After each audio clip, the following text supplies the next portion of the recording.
Hi, my name is Eric Seaman, General News Reporter with Wabash Plain Dealer, giving you tomorrow's headlines. Essentially what it is a look into what you'll be reading in tomorrow's newspaper. Our lead story is written by yours truly on the Metropolitan School Board's meeting on Tuesday evening. 3 discussions really spearheaded the event. Laura Cole, who is president of Citizens Community of the Constitution, volunteered her time to talk about Common Core, a set of nationalized and state-wide standards for education. She mainly thought that the school board members and administrators, if they were to talk to or meet with legislators, stakeholders, representatives who have any sort of say in this in education, should let them know that they believe that localized districts should be able to go about education and the curriculum how they see fit. Afterwards, Susie Lewis, who is president of the Bus Operators Organization in the Metropolitan School District of Wabash County, addressed the school board about their possible hiring of a new bus driver. That she was wondering why someone was being brought from the outside instead of them hiring someone on the sub list. The school board did approve the personnel hiring, which includes resignations, leaves, all those sorts of things, but they did table the hiring of the bus driver, and they will discuss at their next executive meeting, which is not a public meeting.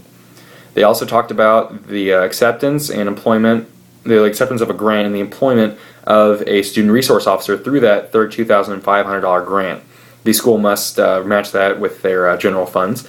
However, they must, with the school board member, John Gavea, said that they would like to see more details on that to approve it, as far as training, what all the duties of the officer and so forth.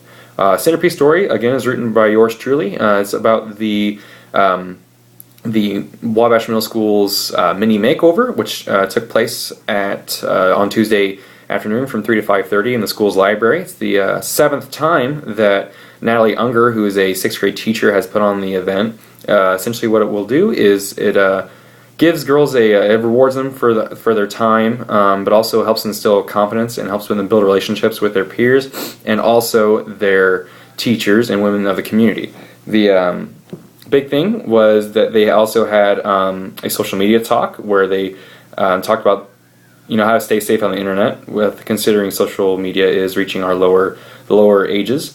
They also wrote thank you cards to all the women who helped make it possible. They had goodie bags from Get Nailed, the local business, and they also had cosmetology students from the Heartland Career Center stop by and style hair.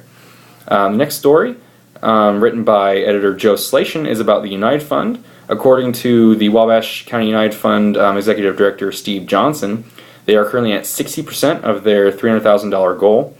The campaign began back in September, but there really isn't any. They don't have a date set to end it. The United Fund locally helps out 31 programs, which are overseen by 23 local nonprofit organizations. And if anyone would like to learn more about the campaign, they can contact Steve Johnson at 260-563-6726. And our last front page story is from my fellow reporter Nick Van Heest. He did his story on the 2nd annual Blue Christmas service. Well, it was also about that. It was also about the Bowen Center offering services with seasonal depression. The Wabash Presbyterian Church is holding their 2nd annual Blue Christmas service at 6 p.m. on Wednesday. The whole community is welcomed. The service is for 45 minutes, and it will include things such as scripture, prayer, music, and at the end, people will be invited to light a candle for loved ones and friends who have passed in recent years. The Presbyterian pastor John Cornell and others will be available to talk to attendees afterwards. And the Bowen Center in Wabash would like to remind people that their services are offered during this time of year. Switching to sports, Wabash Plain Dealer sports editor Justin Shockey covered the Northfield girls basketball game against Taylor. The girls won 51-24 at home versus the Titans. Head coach Josh Salmon attributed it to them just simply making their shots, but also it seems as if defense in the first half was a big thing. The girls led the entire game. They started the game on a 13-0 run in the first 6.5 minutes. The Titans did commit 7 turnovers in the first half.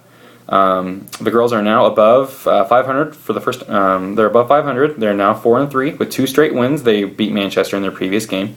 Peyton Thomas led the way with 10 points, 5 rebounds, and 3 assists. Their next game is at Southwood on Friday in the Metro Showdown.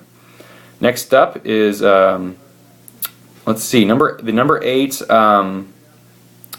Wabash Apache girls basketball team beat the Warsaw Tigers at Warsaw, 54-27.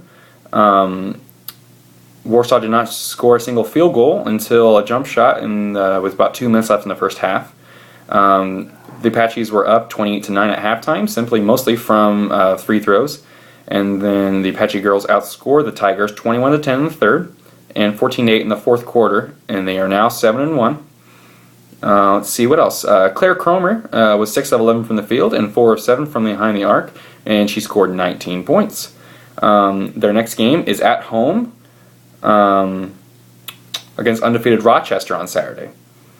Our last sports story is the Wabash boys and girls swim team are beginning a 2-week stretch of 6 meets. They started on Tuesday. They lost, both girls and boys lost at Rochester. Boys lost 129-38, and the girls lost 151-31. The boys were led by the 200-meter freestyle relay of Aaron Hartley, Jason Scheidler, Ian French, and Tyler Evans, who placed second in that. And the girls were led by Shay Parrott in the 15-meter freestyle. She placed second. Overall, Coach Greg Dale said that there were 20 personal bests recorded. That's all for tomorrow's headlines. For full stories and sports coverage, please visit the Wabash Plain Dealer website or pick up Thursday's paper. Until then, you stay classy, Wabash County.